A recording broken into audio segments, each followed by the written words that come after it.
I'm with Subroto Bagchi today, the son of a junior government official from Odisha, born in Patnagarh, did his education in Odisha, graduating in 1974 from Utkal University. He left Wipro in 1998 to join Lucent Technologies.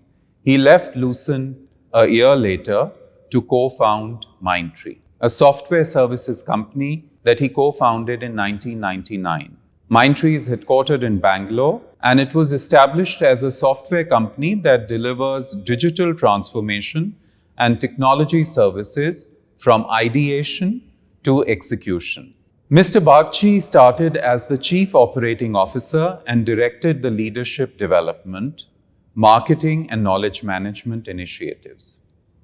He was a part of the Apex team that led Mindtree to an IPO in 2007. Post-IPO, he took on the role of gardener at Mindtree. In 2010, he was appointed as the vice chairman to the board, and in 2012, he was appointed as the chairman. In 2016, he returned to Odisha and stepped down from the role of chairman of Mindtree. In 2019, Mindtree faced the risk of management change as its largest shareholder was in talks with the technology firm Larsen & Toubro. It was at this point that Mr. Bagchi resigned from his post as chairman of Odisha Skill Development Authority in order to return to Bangalore to save Mindtree amidst this hostile takeover. In 2019, Larsen & Toubro took over Mindtree. Mr. Bagchi retired from Mindtree in July 2019. It's with great excitement and pleasure that I welcome Subroto Bagchi to our audience today. Namaskar. And delighted to be here. Subroto, pleasure. And I hope to capture, and you have to help me capture this, I hope to capture the journey of this small town boy who reached the epitome of corporate success, a best-selling author, and yet remained in touch with his roots and has so much to share with the world. So I'm very interested in your different aspects or facets of your life. So with that, I would start with, which is absolutely probably the wrong place to start, but I would like to start with the concept which everyone or every entrepreneur really fears. And that's the concept of failure.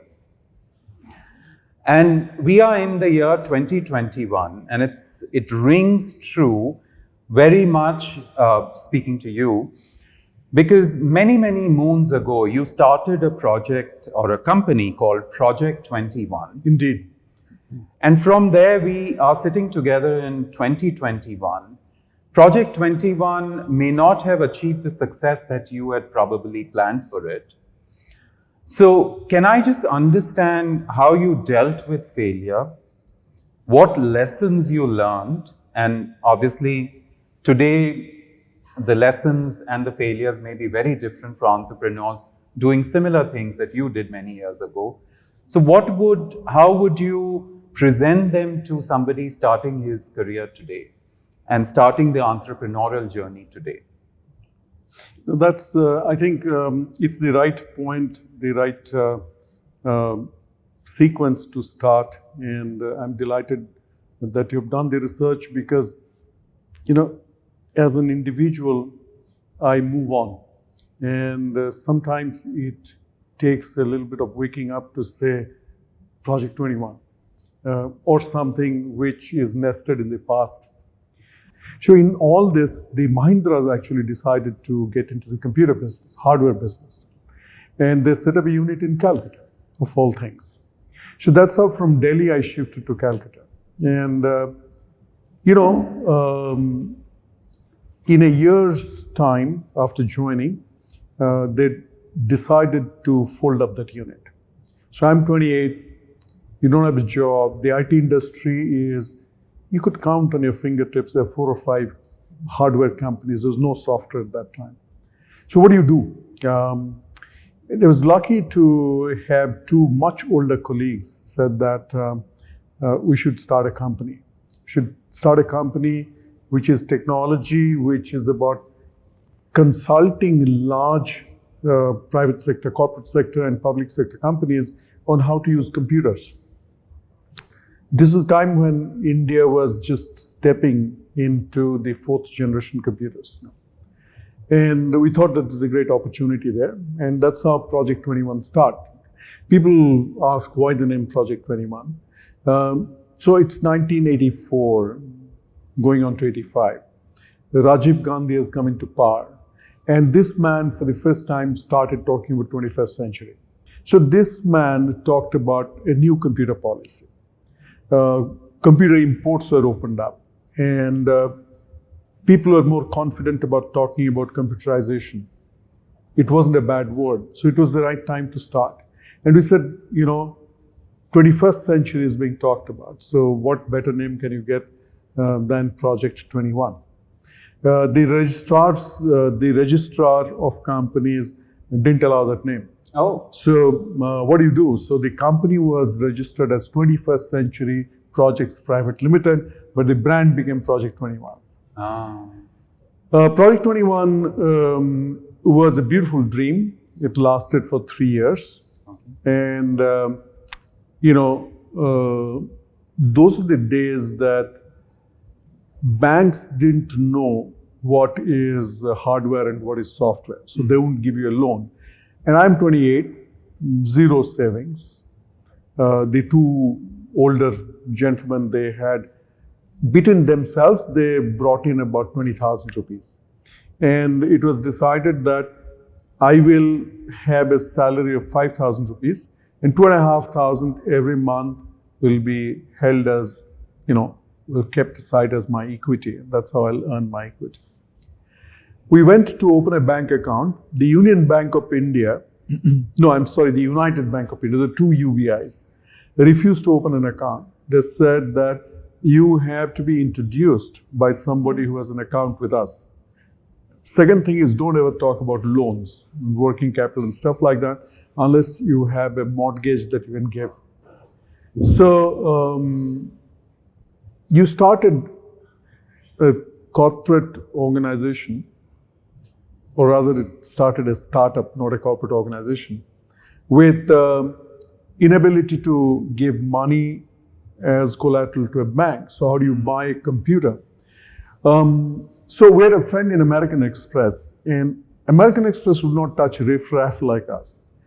But since this friend was very close, he said, look, I will let you open an account with the condition that you'll never disgrace me, never ask me for a loan, and never have less than this much money in your account. The day it happens, you're gone.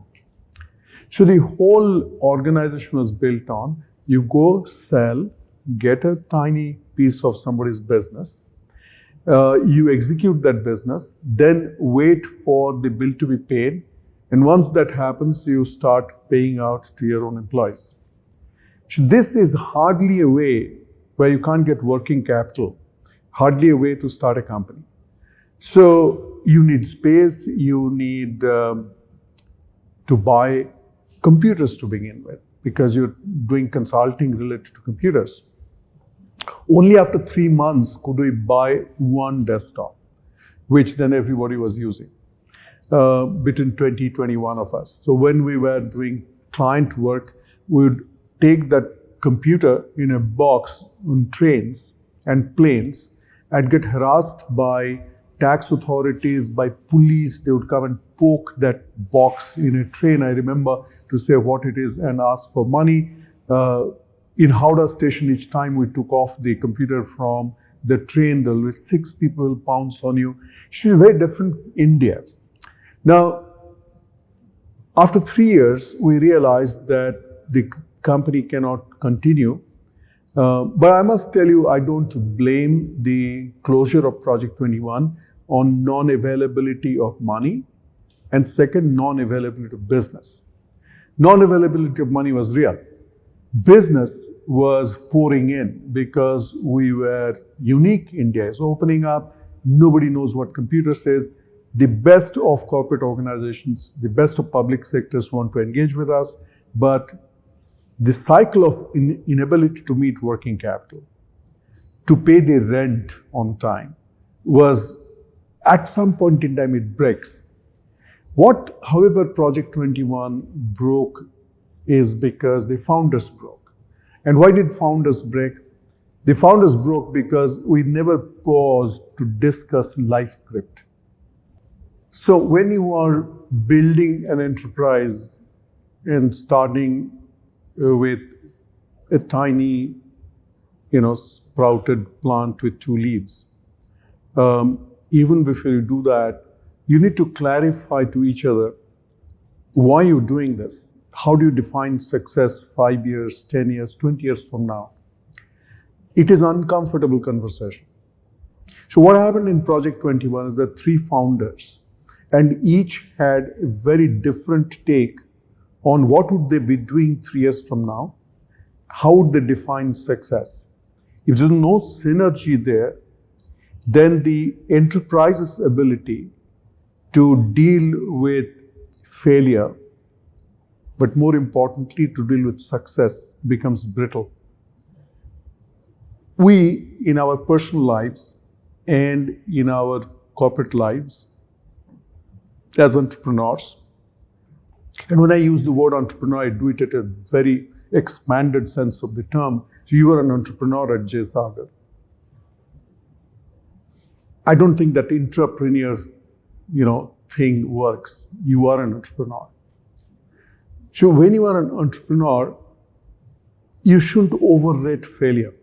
We are continuously overrating failure. Most people are not prepared for success.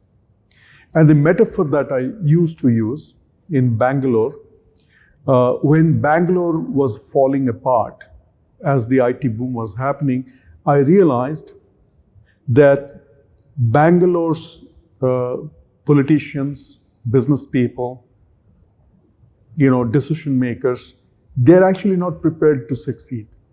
The world was coming here and we're breaking apart. So it was like a situation where destiny is like a 747 plane laden with goodies, and it is coming, it's hovering over you, and it's looking for a place to land. It doesn't find a place to land and it pushes off. So Project 21 was a classic example of not being ready to receive success.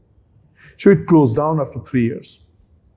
And I never looked back. And when that happened, I said, so what do I do? I have to go back, find a job. And I had 2 job offers, one in Delhi and one in Bangalore. And the job offer in Bangalore was with Wipro. We shifted to Wipro. I'd worked for 10 years. But, the basic lessons of Project 21, which are twofold: choosing the founders with care who would have a shared vision and similarity of life script. And secondly, don't start an underfunded company. With these 2, the seed of entrepreneurship again started growing. And when I was 40, with 9 other like-minded co-founders, Mindtree happened.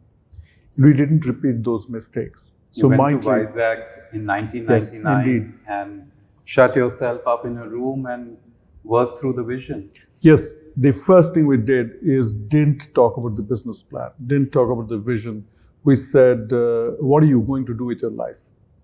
And I was telling you earlier that it's oftentimes a very uncomfortable question, so people gloss over. Okay, I'll give you a simple example. I meet a lot of startups, and so 3 guys will come to meet you. And one guy said, I'm already full-time. And he asked, so are these 2 guys full-time?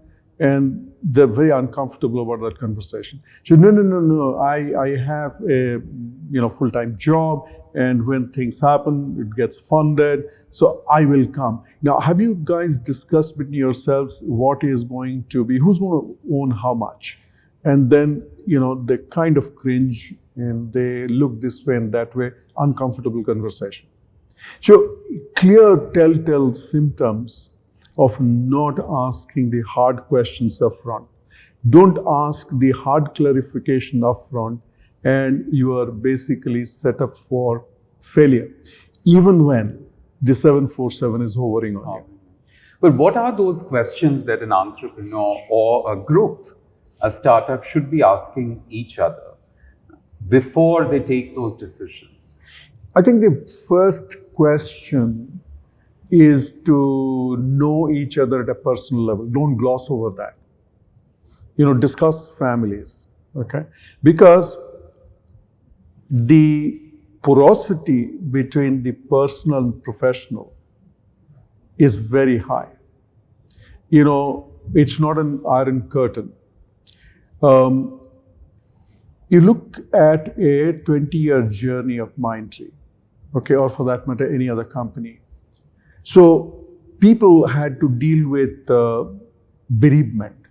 People had to deal with very serious ups and downs in their personal lives. So their, spouse's health, sometimes it will be a child going through a divorce, sometimes it is you going through a serious setback in a personal sense.